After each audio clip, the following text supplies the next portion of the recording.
massa dan energi ya. Nah, jadi seperti yang lalu kita melihat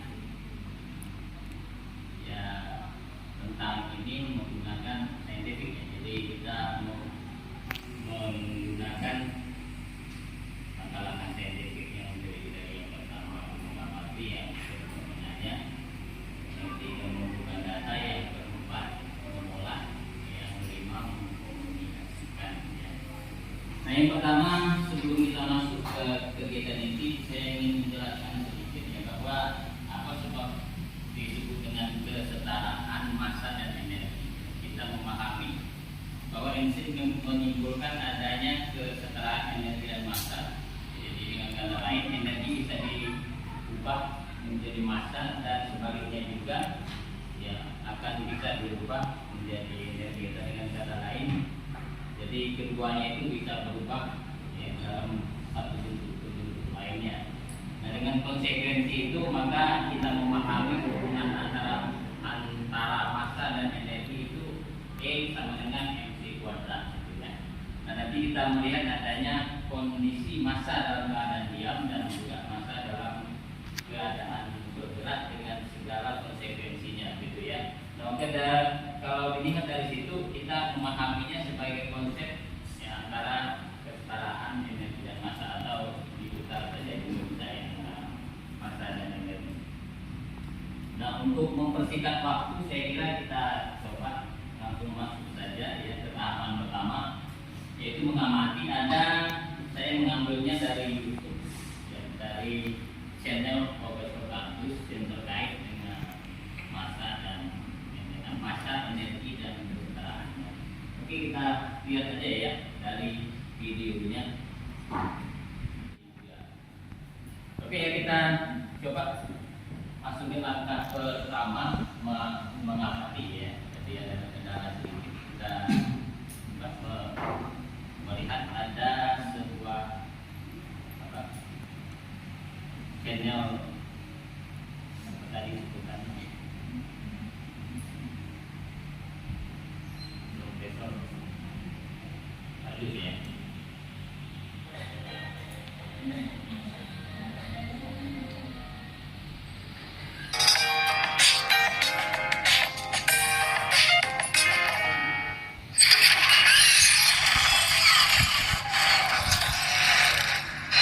Energi sama dengan massa kali kecepatan cahaya. Kalian pasti tak asing dengan persamaan ini. Persamaan kesetaraan massa dan energi E sama dengan mc kuadrat memang sangat melegenda. Bahkan orang yang awam tentang fisika dan matematika pasti pernah mendengar persamaan tersebut. Lantas, apa ya yang membuat persamaan legendaris Albert Einstein ini begitu spesial hingga orang-orang mudah mengingatnya? Karena faktanya, persamaan ini memang sangat fenomenal dan terkenal, seperti penggagasnya, Profesor Albert Einstein yang sangat melegenda. Dan kali ini, Profesor Kadus akan membahas apa yang dimaksud dengan E sama dengan mc kuadrat tentang kesetaraan massa dan energi, dan apa saja pengaruh atau implikasi yang dibuat persamaan ini terhadap kehidupan manusia.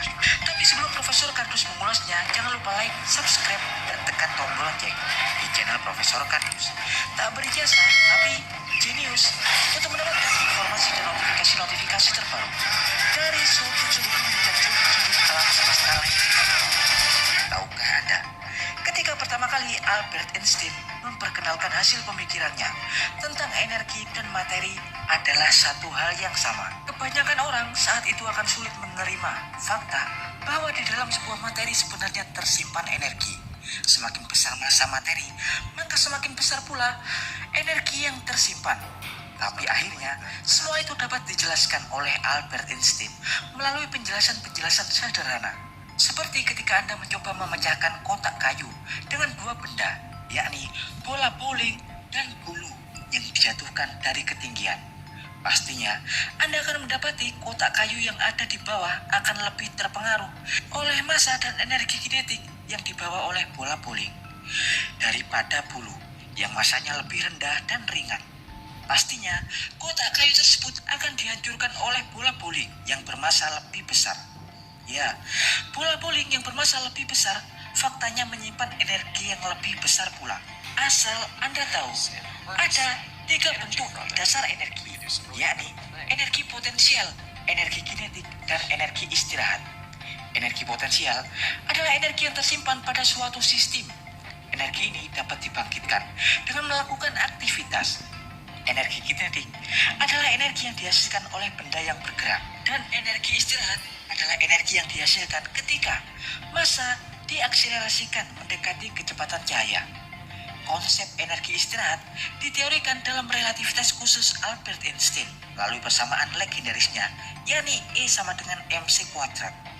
Energi potensial dan energi kinetik dapat kita lihat pada eksperimen pendulum, di mana bola berat yang tergantung tali pada bagian tepi akan mendapatkan energi kinetik saat Anda menariknya dan kemudian melepaskan ayunannya yang akan menghantam bola. Hal tersebut akan membangkitkan energi potensial yang kemudian mendorong bola di sisi lainnya hingga menggerakkannya juga. Hal ini akan berlangsung selamanya, kecuali terjadi pengurangan energi saat terjadi gesekan. Dan gesekan-gesekan tersebut akan mengurangi energi seiring berjalannya waktu. Hal itu dapat memperlambat gerakan ayunan karena energi kinetik diubah lagi menjadi energi potensial. Ketika energi berpindah dari satu bentuk ke bentuk lainnya, jumlah energi selalu tetap atau sama. Karena faktanya, energi tak dapat dibuat atau dihancurkan. Hal itu yang biasa kita sebut dengan hukum kekekalan energi. Iya, seperti yang kita tahu, massa bisa didefinisikan sebagai ukuran jumlah atau berapa banyak materi struktur fundamental yang terdapat pada suatu benda. Segala macam bentuk benda yang bermassa pastinya tersusun dari atom-atom penyusun, di mana di dalam atom-atom terdapat nuklida atau inti atom yang di dalamnya terisi proton, neutron, dan elektron. Benda apapun di alam semesta ini pasti memiliki proton, neutron, dan elektron. Iya, proton, neutron, elektron adalah partikel dasar penyusun materi. Dan faktanya, partikel-partikel tersebut telah Tuhan isi atau lengkapi dengan energi. Setiap partikel seperti elektron, proton, dan neutron memiliki jumlah energi yang berbeda-beda, tergantung dengan masanya. Semakin besar massa, semakin besar energinya.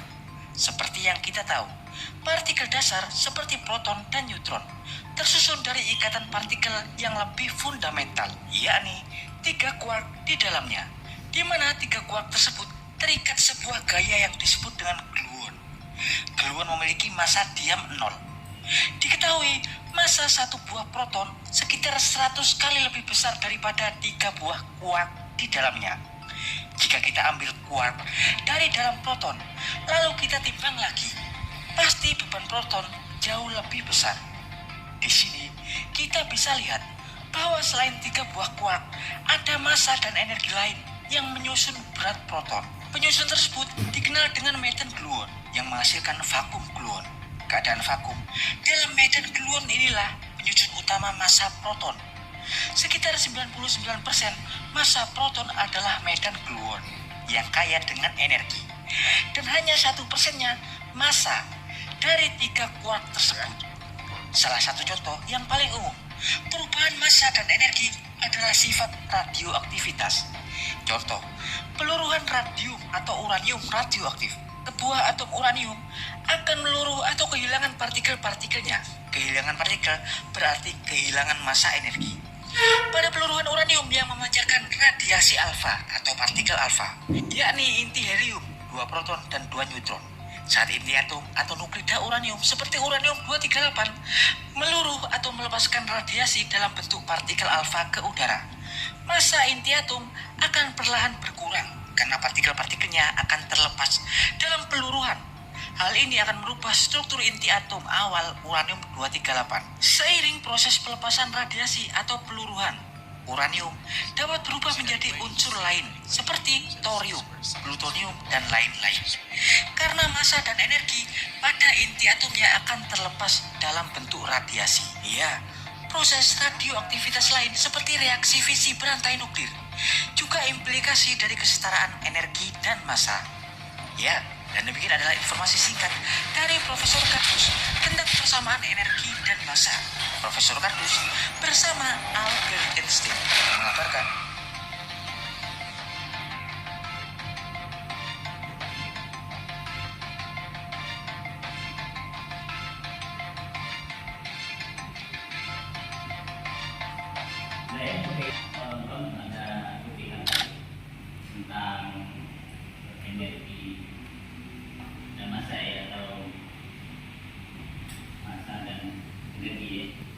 Nah, untuk langkah yang kedua, karena ini terkait dengan cuplikan tadi, video tadi, ada hal-hal yang mungkin menurut Anda ya mungkin masih ada hal yang belum bisa dimengerti, atau mungkin ada hal-hal yang memang harus ditanyakan. Jadi untuk langkah kedua menurut saintifik itu menanyakan.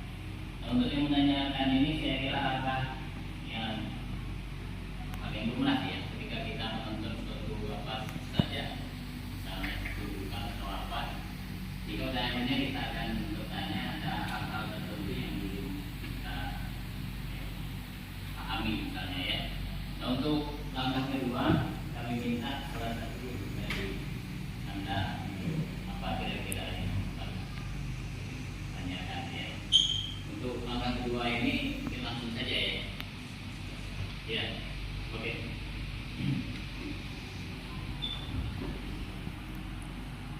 Assalamualaikum warahmatullahi wabarakatuh. Waalaikumsalam warahmatullahi wabarakatuh. Izin bertanya Pak, ketika suatu benda dalam keadaan bergerak dengan kelaju mendekati kelaju cahaya, kenapa energi total benda juga akan membesar sama halnya seperti massa bendanya? Nah, oke, jadi sesuai dengan sub tadi ya tentang massa dan energi ya. Jadi untuk itu kita masuk saja langkah yang ketiga, nanti akan terjawab setelah kita memahami merinci dari konsep ini ya. Jadi oke, untuk langkah ketiga itu langkah mengumpulkan data di dalam saintifik dan sekaligus kita akan menjawab pertanyaan-pertanyaan yang terkait di LKM 4. LKM 4 itu juga nanti akan melihat terkait dengan konsep tadi ya. Jadi kalau seandainya dari LKM juga mungkin masih ada kurang ya, kita bahas bersama terkait dengan topik itu tadi ya. Oke, untuk langkah ketiga diminta Anda membentuk kelompok, dan saya kira sepertinya sudah ini ya dibentuk ya berarti ya. Kita terdiri dari 22 orang, itu dibagi 4 kelompok. Kelompok 1 diketuai oleh ahli profesi ya. Kelompok 2 oleh Bu Wirawati, kelompok 3 oleh Mbak Lena ya, dan kelompok 4 oleh Nurul Santi. Nah, untuk lebih mempercepat waktu ya, saya memberi waktu lebih kurang 10 menit untuk mengerjakan atau membahas soal-soal yang ada di dalam. Untuk itu silakan saja ya.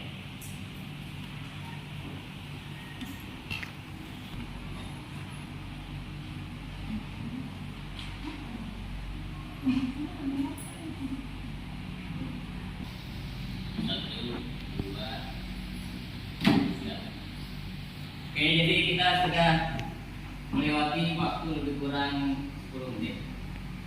Nah, saya kira dari LKM 4 tadi sudah bisa dikerjakan ya, bisa diselesaikan dengan solusi yang baik. Dan nanti diminta salah satu dari anggota kelompoknya untuk menjawab LKM 4 yang ada itu ya. Dan saya juga mungkin belum memperjelaskan tadi bahwa kita juga terkait dengan berpikir kritis ya. Jadi kalau yang langkah pertama itu mengamati, itu berarti kita membangun keterampilan dasar di dalam berpikir kritis ya. Jadi apa yang kita lihat, otomatis kita tidak langsung kalau bahasa kita tidak langsung menerima ya, tapi kita harus mengkoreksi, meng-cross check ya dari apa yang kita lihat. Seperti yang ada di layar tadi ya, film tadi. Nah, untuk langkah kedua kita juga ada langkah saintifik itu tadi, itu menanyakan. Berarti kita membangun, atau kalau bahasa kita memberi penjelasan dasar terkait hal apa saja yang kita lihat.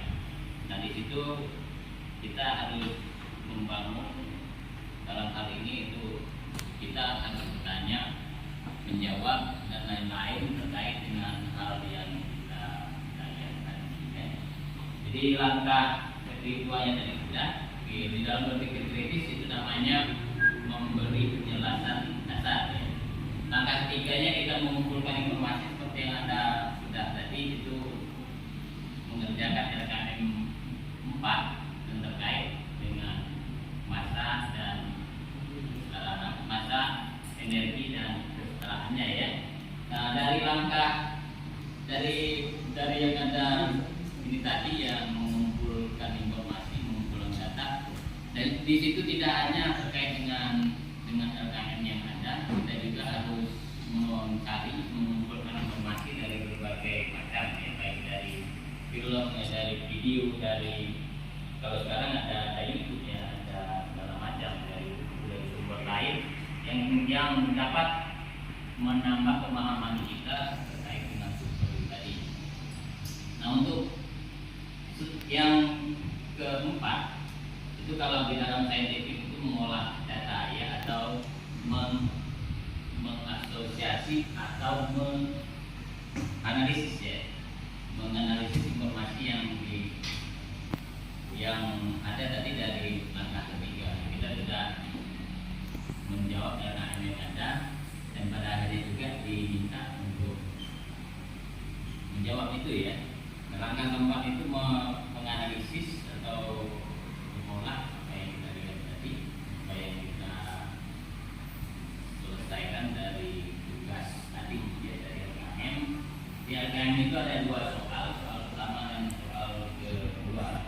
Soal yang pertama saya minta dari kelompok 2 ya tadi ya. Kelompok 2 itu terkait dengan pertanyaan ke-1. Untuk itu persilakan saja ya menjawab langsung ya. Oke, silakan. Assalamualaikum warahmatullahi wabarakatuh. Waalaikumsalam. Di sini saya Dewiwati, perwakilan dari kelompok 2, ingin menjawab pertanyaan pertama dengan soal yaitu jika ada partikel 0,8 J, maka perbandingan massa relativistik partikel itu terdapat terhadap massa diamnya adalah berikut adalah pembahasannya, yaitu M sebanding dengan M0, lalu M0 per Y aksen sebanding dengan M0, M0 per 0,8 sebanding dengan M0, lalu dimasukkan nilai M0 yaitu 1 per 0,8 sebanding dengan 1, jika berhasil 1 sebanding dengan 0,8 yaitu 2 sebanding dengan 10 berbanding 8, atau bisa dikecilkan lagi 5 berbanding 4. Iya, oke. Jadi saya kira sesuai yang dijelaskan oleh kelompok 1 ya, menjawab pertanyaan dari RKM 1. Nah, nanti dilihat lagi. Saya kira sama ya hasil dari teman-teman juga sesuai yang dijelaskan atau sesuai yang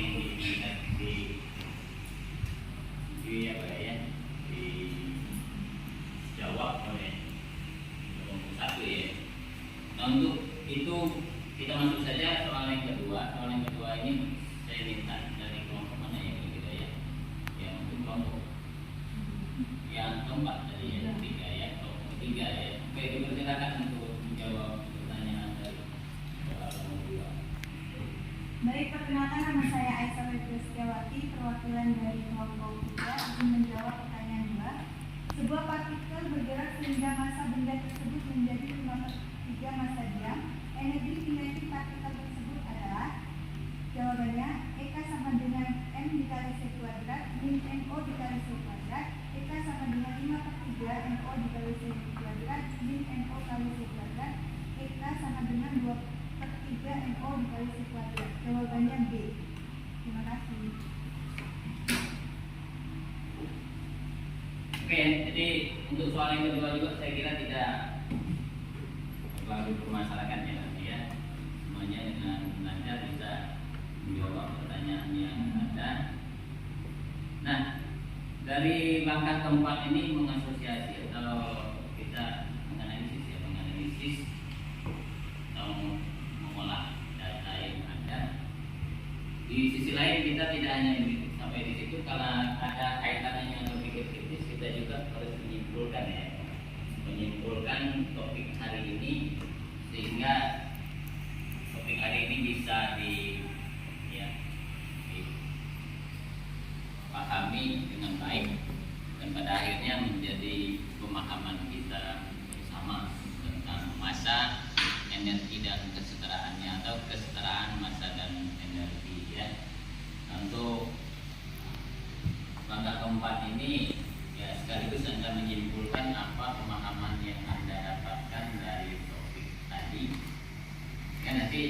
saintifik kita nanti memasuki langkah kelima, yaitu mengkomunikasikan hasil kesimpulan yang didapat dari pembelajaran tadi ya.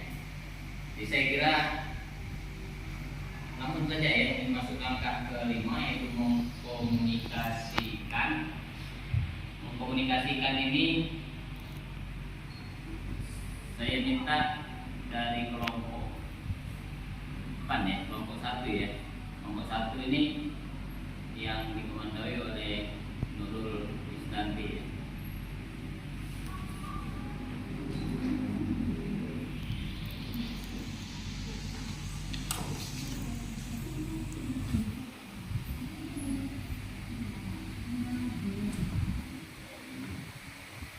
Oke, untuk menyimpulkan apa yang kita kenali ini atau topik yang terkait dengan kesetaraan massa dan energi, kami minta atau saya minta dari kelompok 1 karena kelompok 1 belum kedapatan giliran ya. Oke, lanjut saja.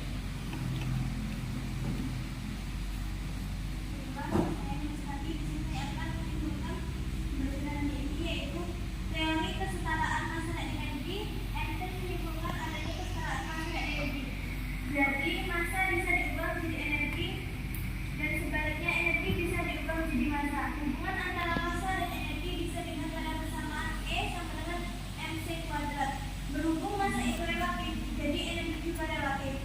Ketika suatu benda dalam keadaan diam, maka benda tersebut memiliki energi diam yang dirumuskan dengan perkalian massa diam dan kuadrat kelajuan cahaya. Ketika suatu benda dalam keadaan bergerak dan kelajuan mendekati kelajuan cahaya, maka energi total benda juga akan besar sama halnya seperti massa bendanya. Jadi konsepnya setara antara energi dan massa.